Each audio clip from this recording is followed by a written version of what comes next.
먼저 이 쌍방울 변호사 추천 후폭풍이라고 해야 될까요? 네. 이 2차 종합특검 후보 중 더불어민주당이 아닌 조국혁신당이 추천한 권창녕 변호사를 낙점한 이유가 뒤늦게 공개가 됐는데 이게 지난주 금요일 오후 밤에 이제 이 MBC 뉴스로 처음 이제 이 사실이 드러났죠. 네.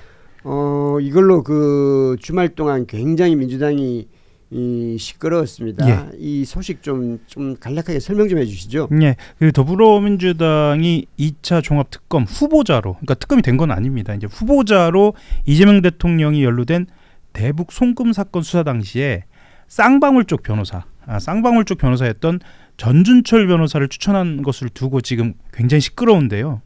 그 사실 이것이 증폭된 이유는 이재명 대통령이 전 변호사가 추천한 것에 대해서 강한 불쾌감을 드러냈다, 이런 보도가 나온 것입니다. 사실 이런 보도는 굉장히 이례적이기도 합니다. 그 이재명 대통령의 입장이 확인이 되면서 당내에서는 이재명 대통령에 대한 배신이다, 뭐 당 지도부가 제정신이냐, 뭐 이런 이야기까지 나오면서 갈등이 증폭되고 있고요. 특히나 추천 과정에서의 절차, 내용 모두 문제라는 지적이 나오고 있습니다. 사실 이 2차 종합특검 후보 절차와 관련돼서는 지난주, 그러니까 일주일 정도 전에 진행된 것이어서 좀 뒤늦은 감은 있는데요. 특히나 이재명 대통령의 입장이 확인이 되면서 좀 더 커지는, 재차 말씀드립니다만 그런 상황입니다. 그럼 처음부터 하나 따져봅시다. 그러면 처음에 예. 민주당은 이 전준철 변호사를 왜 추천한 거죠? 원래는 그 이성윤 최고위원에게 그 정청래 대표가 특검 후보를 추천해보라고 의뢰를 한 것으로 알려져 있습니다. 그렇게 알려져 있는데요. 이성윤 최고위원 같은 경우에는 그 전 변호사를 본인이 함께 그러니까 서울중앙지검장 시절에 함께 했던, 그렇지, 함께 일했던 그런 인연이 있고, 실제로 윤석열 정부 당시에 압수수색까지 당한 적이 있다라고 하면서 굉장히 유능한 검사다라고 이야기를 하면서 추천을 한 겁니다. 근데 다만 이성윤 위원이 오늘 지금 9시 반부터 최고위가 열리고 있기 때문에 어떤 입장을 낼지는 두고 봐야겠습니다만, 전 변호사가 쌍방울 변호사였다라는 점을 알고도 추천을 했느냐로 논란이 있는데요. 취재하는 입장에서 봤을 때 이것은 알고 있었던 것으로 보입니다. 그것을 체크하지 않고 추천을 했다는 것은 말이 되지 않고요. 다만 이렇게 보입니다. 본인이 그만큼, 여기서 말씀드린 본인이라고 하면 전준철 변호사가 그만큼 윤석열 정부로부터 핍박받아 왔고 수사 능력도 검증받아 왔기 때문에 특검으로서 적합하고, 쌍방울 변호사는 전준철 변호사도 입장을 밝혔습니다만 쌍방울 김성태 회장을 변호한 것이 아니라 쌍방울 쪽 임원이나 직원을 변호한 것이기 때문에 문제될 것이 없다라고 추천한 이성윤 최고위원이 판단한 것이 아니냐, 이렇게 보여집니다. 뭐 그렇게 판단할 수도 있다고 보는데, 그러면 이게 당내에서 좀 사전 논의가 되고 그러면서 설명을 하고 이해를 구하고 그랬어야 되는 거 아닌가요? 일단 아까 말씀드린 절차와 내용 다 문제라고 말씀을 드렸는데요. 이 절차는 대체적으로 이렇다고 합니다. 그러니까 이게 특검을 추천하는 절차가 당내 규칙이나 규율로 정해져 있는 것은 아니고요. 이전의 사례나 당내 공식 기구로 봤을 때는 원내대표가 하는 일로 보여지고요. 그러니까 원내대표가 그 특검을 추천을 할 때는 당내 공식 기구에 맡겨서 추천을 받습니다. 그 과정에서는 법제사법위원회 위원들과의 토론을 거치고 또 그쪽에서 추천을 받는 것으로 이렇게 알려져 있기는 합니다. 근데 지금 상황으로 봤을 때는 법제사법위원들은 몰랐다라는 거거든요. 이 논의가 없었다라는 것이고, 그런 점에서도 문제가 될 것으로 보입니다. 그러니까 이제 몇 가지 이해가 안 되는 거잖아요. 그러니까 이제 그 이해가 안 되니까 이게 오해다 아니다라는 이야기가 나오는 거고, 이 특검을 추천한다는 것은 굉장히 중요한 일인데, 매우 중요하죠. 이것을 예를 들면 그 이성윤 의원이 지금 현재 신분이 뭐죠? 그러니까 이제 최고위원이 그러니까 아무리 자기 검찰 출신이라고 해서 이성윤 최고위원이 혼자서 이렇게 판단해서 그대로 추천하고, 이게 가능한가요? 말이 안 되는 거죠. 그러니까 이런 걸 막기 위해 가지고 민주당 당헌에 아예 국회가 이제 정당이 추천하는 공직자에 대한 것도 위원회를 따로 만들고, 외부 위원들도 뭐 20% 정도 넣어서 위원회 거치고, 법제사법위원회 조언도 거치고, 뭐 여러 가지 절차들이 당원과 관례상 여러 가지들이 있는 거거든요. 근데 지금 생각해 보면 민주당이 추천했다. 다 그렇게 주어를 민주당으로 쓰고 있는데 그 민주당 안에는 지도부다고 표현이 되지만 지도부도 아니고 당대표와 그냥 이성윤 의원 둘밖에 없었던 것 같은 의사결정 과정에. 이거는 너무나 심각한 문제인 거고요. 근데 이게 생각을 해보면은 이게 일주일 전에 후보자 추천이 됐다는 기사가 원래 났었어요. 그렇죠. 네. 조용했어요 그때. 예, 그래서 아마 뭐 이쪽엔 네. 추천하고 이쪽은 이쪽에 추천했나 보다라고 네. 했는데 조국혁신당 쪽을 임명했네. 뭐 처음에는 네. 이제 그런 정도였었죠. 그렇죠. 근데 사실은 이제 법조계에서는 저도 그렇고 뭐 누구 추천했다 그러면은 뭐 최소한 구글에는 한번 쳐본단 말이죠. 이 사람이 누구냐. 근데 쳐보면 바로 나와요. 네, 바로 나옵니다. 쌍방울 사건에 들어가 있다는 게. 네. 그리고 아까 이제 이성윤 최고가 이야기한 그게 뭐 지평에서는 그 지평이 맞긴 했는데 이 사건을 이 전주철 변호사가 한 거는 임직원의 횡령배임 요거 잠깐이었다 이렇게 얘기하는데 그건 정말 넌센스인 게요. 지평에서 이 사건을 맡아가지고 여러 변호사들이 너는 이거 하고 너는 저거 하고 이런 식으로 역할을 나눌 때에는 큰 줄기 메인스트림을 정해놓고 일목요연하게 정리된 변론을 하지 따로따로 절대 하지 않습니다. 그러다가 사고가 나요. 서로 말이 맞아야 되는 거거든요. 예. 그리고 뭐 임직원의 횡령배임이라 그러니까 되게 사소해 보이는데 그게 아니라 이런 대북 송금 자금을 마련하는 방법으로 횡령을 한 거거든요. 돈을 횡령을 해가지고 비자금을 조성해서 대북 송금을 한 연유를 소소하는 거기 때문에 이게 사건이 다 연결돼 있어서 결국에는 지평이 법원에 김성태 회장의 그 여러 가지 진술들 제일 중요한 거 나 이재명 도지사한테 다 보고했다. 일일이 이화영 통해 가지고 그래서 대북 송금인 거 다 보고가 됐고 이재명이 고맙다는 얘기까지 했다. 이런 진술에 터잡아 가지고 이화영 부지사가 지금 7년 8개월까지 받았단 말이죠. 법원에서는 진술의 신빙성이 있다. 그 말 하나거든요. 근데 이 변론을 하고 김성태는 선처를 받았단 말이에요. 집행유예로. 이 모든 게 이제 지평에서 어떻게 보면 김성태 회장하고 조율해 가지고 메인스트림을 만든 건데 이걸 뭐 그거는 지평에서 한 거고 지평의 일부만 이 사람이 했기 때문에 문제가 있는데 이건 뭐 누가 들어도 납득할 수 없는 얘기예요. 그러니까 이제 이전에도 사실 직전에도 3대 특검을 이제 추천했지 않습니까? 네. 그때는 사실은 이제 언론 보도도 보면 그때 관심이 매우 높아가지고 특검을 하기 전부터 내란 특검의 후보자가 누가 되고 막 그 얼굴 사진 박아서까지 다 보도도 나오고 할 정도로 그 정도로 관심이 많았는데 네. 물론 이제 2차 특검은 거기에 비해서 관심도가 좀 떨어질 수 있긴 있죠. 있지만 이전에 3대 특검도 이런 식으로 추천하지는 않지 않나요? 그러니까요. 예. 그러니까 이제 더 의구심이 날 수밖에 없는 거죠. 예, 우리 변호사님께서 설명을 해주셨습니다만 당내 공식 기구가 있는 건 맞고요. 그런데 다만 여기서 문제는 최고위원회 지도부조차도 제대로 토론이 안 됐다라는 부분입니다. 왜 이 말씀을 드리냐면 아까 원내대표 이하 기구에서 원래는 공식적으로 논의해서 추천한다고 말씀드렸는데 최고위 안에 원내대표가 들어가거든요. 그런데 지금까지 알려진 바로는 원내대표가 직접적으로 개입된 것 같지는 않습니다. 이게 전주철 변호사 추천과 관련돼서는요. 그렇다고 본다면 최소한의 소통도 이루어지지 않은 상태로 진행됐다. 그래서 이런 보도가 나온 것 같습니다. 그러니까 이재명 대통령이 이 추천을 두고 이런 사람을 추천하는 것 자체가 부적절하다. 그리고 순수한 의도로 보이지 않는다라는 이야기까지 한 것으로 이렇게 보도가 됐고 저는 또 인상적인 게 이 대목입니다. 그러니까 청와대가 부인을 하고 있지 않아요. 보통은 이 정도의 이재명 대통령의 감정이나 그러니까 대통령의 감정이나 상태에 대한 보도가 나오면 뭐 과한 것 같다라든지 그건 사실과 다르다라든지 이렇게 톤으로 가기 마련인데 이렇게 이야기를 하고 있습니다. 특검 인선은 여러 요소를 종합적으로 고려한 결정으로 정치적 해석은 지향한다 이렇게 얘기하는데 그러면 MBC 보도에 대한 이야기는 없고 사실상 이것을 이제 정치 언어 해석기로 돌리자면 불쾌감을 토로한 것은 맞다라고 인정한 것을 이제 기자들은 받아들일 수밖에 없는 실제로 지지자들도 그래서 더 이렇게 격앙되고 있는 분위기고 비공식적으로 이렇게 취재한 내용들을 보면 이해가 가지 않는다라는 분위기가 맞는 것 같습니다.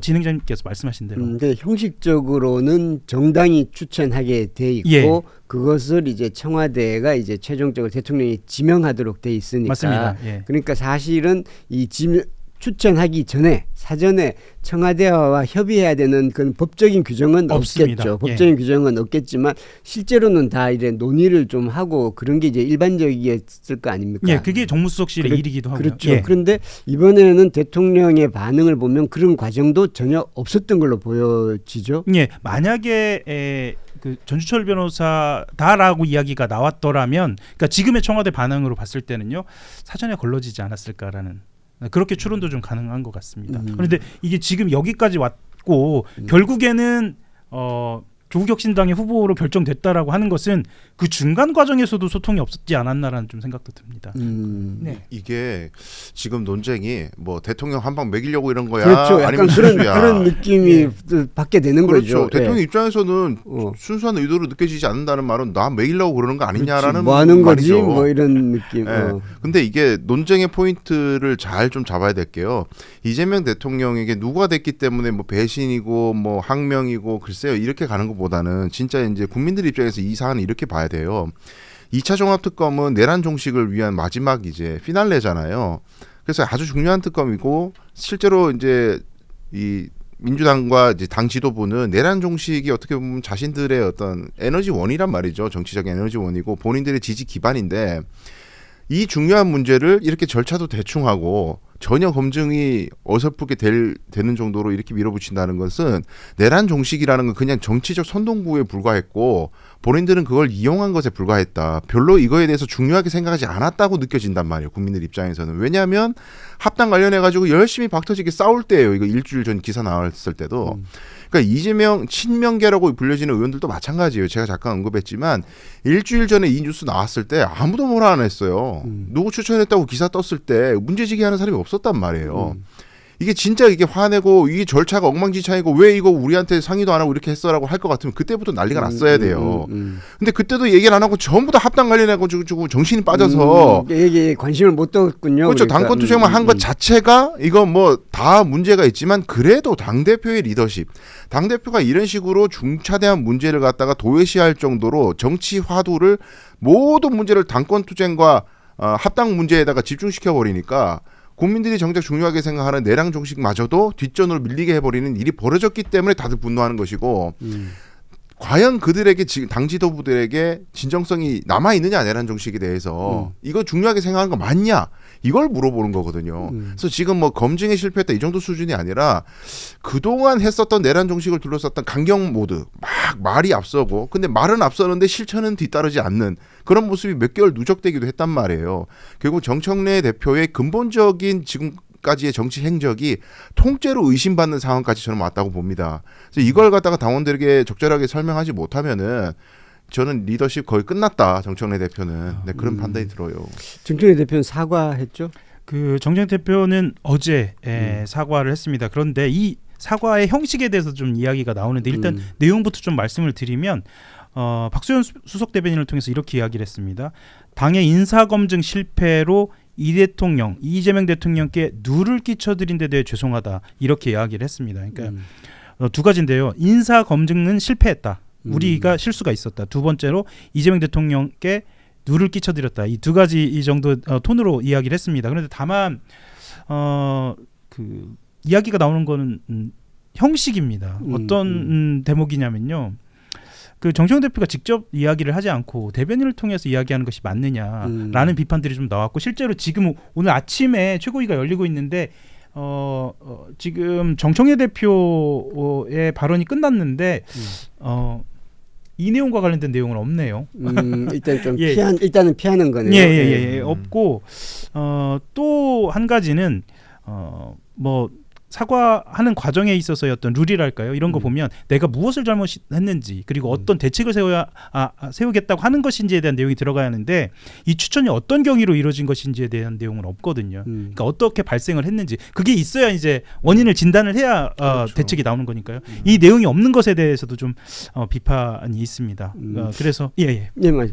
근데 최근 합당이 또 이제 일방적으로 했다는 것 때문에 이제 지적을 받았곤 했었는데 이번 특검 추천도 또 일방적으로 해서 이제 문제가 됐는데 그런데 이걸 통해서 결국은 성사시키지도 못했잖아요. 그러면 정청래 대표는 이걸 통해서 정치적인 이득을 얻은 게 거의 없지 않나요? 굉장히 그렇죠. 손실만 보게 되고 계속 이제 이거 뭐 어떻게 하자는 거지라는 이제 의구심만 더 증폭시키고 조금 있다가 왜 이렇게 한 거죠? 그러면 그러니까 조금 이따가 합당 이야기를 조금 더 드릴 텐데 지금 방금 불거진 대목이나 아니면 검찰의 그러니까 중수청이 갖고 있는 보안수사권 관련돼서도 마찬가지입니다.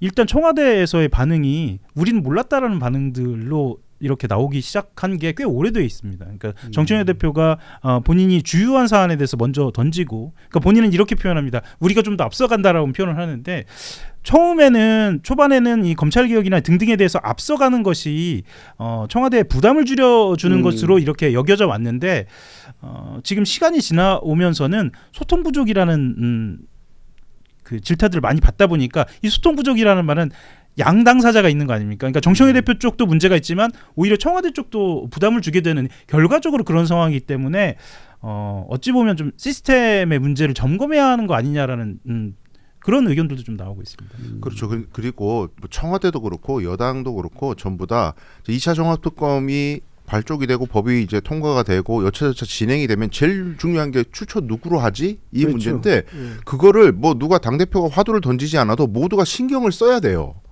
이거 누구로 할까? 그 저마다 생각이 좀 있어야 되고 지난번에 김건희 특검 보니까 이 판사 출신을 그렇죠. 하니까 뭐 검찰 출신들이 뭐 말을 안 듣고 밑에서 자기들끼리 뭐 나간다 그러고 뭐 난리를 치던데, 야 이런 일이 반복되지 않으려면 이런 사람이 괜찮을 것 같은데, 법사위 위원들도 나름대로 아이디어가 원래 있었어야 돼요. 근데 추천되는 과정에서 본인들이 배제된 채 추천이 됐다면은 그게 이재명 대통령의 심기를 건드리고 안 건드리고 이 문제가 아니고 이 사람 누군데 우리랑 상의도 안 하고 그냥 가는 거야? 누군데? 이렇게 가서 바로 그렇죠. 터져야 되거든요. 그렇죠. 추천했을 때부터 이거 우리하고 상의도 그렇죠. 없이 추천을 했네? 이렇게 돼야 되는 건데. 근데 그때 아무 말이 없이 그냥 지나갔다는 건 전부 다 얼빠져 있다는 거예요. 전부 다. 싹 다 친명이고 친청이고 뭐 지금 정신이 없다는 겁니다. 다른 문제로. 이게 개탄스러운 거예요. 모두 까기를 시작하시고 계시는 강수영 변호사님입니다.